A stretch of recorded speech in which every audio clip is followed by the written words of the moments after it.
Dans la catégorie trucs absurdes qui ont été vendus aux enchères dernièrement, il y a un restant de toast qui avait appartenu à un des Beatles, à George Harrison, un restant de toast de 1963, qui a été vendu aux enchères à un dude qui fait juste ça de sa vie, collectionner des affaires des Beatles.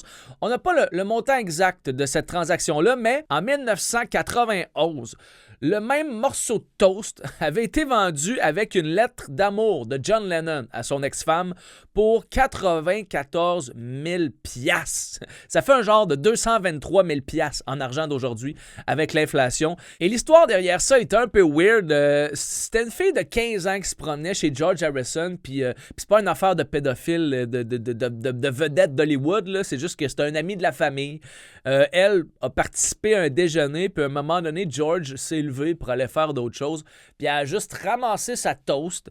Elle, c'était une fan des Beatles. Elle a ramassé sa toast, puis elle l'a mis dans son genre de journal intime, dans un petit album souvenir, puis elle a marqué « Morceau du déjeuner de George » avec la date en dessous, le 8 février 1963.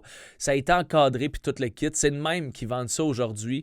De ce qui reste de la toast. C'est un peu dégueulasse d'ailleurs, donc de ce qui reste de la toast, puis d'un peu de confiture dessus.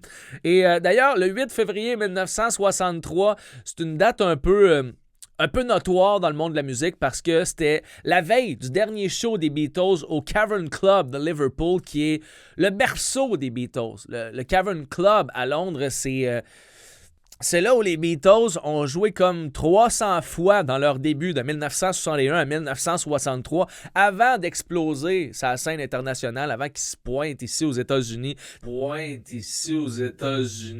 C'est même là qu'ils ont attiré l'attention de Brian Epstein, leur gérant. Et cette salle-là a été fermée, a été démolie, mais après ça, on l'a reconstruite. On a fait comme une réplique fidèle là, en 1984 avec des anciens morceaux de briques qui avaient vraiment appartenu, qui avaient vraiment été dans l'ancienne bâtisse d'origine. Et encore aujourd'hui, il y a plein de bandes mythiques qui se produisent là, puis il y a plein de fans de musique, plein de fans des Beatles qui passent là. Donc c'est un peu relié à tout ça, ce morceau de toast-là qu'on a vendu aux enchères il y a quelques jours. Donc, c'est une bonne histoire. Ça fait vendre ce morceau de toast dégueulasse-là à des milliers de dollars, mais George Harrison lui-même a nié l'histoire dernière, il y a quelques années, là, comme des années 90. Il a dit, moi, je finis tout le temps mes toasts, OK?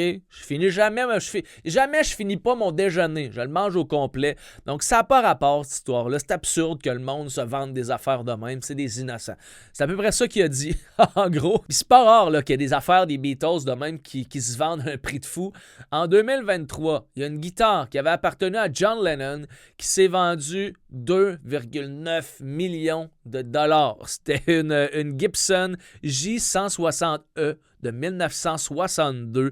Avait été utilisée, cette guitare-là, d'ailleurs, pour composer des tunes comme She Loves You, I Wanna Hold Your Hand, entre autres. La guitare avait disparu dans le temps. On l'avait perdue en 1963 et ça avait été retrouvé 50 ans plus tard dans un genre de marché aux puces, dans un genre de pawn shop. Donc imagine le dude qui a vendu ça au pawn shop. Il savait pas trop c'était quoi cette guitare-là. Il avait besoin d'argent pour s'acheter de la dope probablement ou whatever. Puis il a vendu ça pour une bagatelle au pawn shop. Puis après ça, cette guitare-là s'est vendue 2,9 millions de $. C'est quelque chose de fou quand même. Même en 2015, il y a leur tout premier contrat d'enregistrement qui avait été signé en 61 avait été vendu pour 75 000 $. Donc, c'est un marché prolifique, les affaires des Beatles qui traînent un peu partout. N'oubliez pas de subscribe à ma chaîne si vous tripez sur la musique. Des fois, on écoute des vidéos, on trouve ça bon, puis on oublie de cliquer sur s'abonner, de liker. Donc, faites-le, s'il vous plaît. Ça m'aide. On peut-tu se parler encore, se regarder et croire? Au final, on est juste quelques milliards.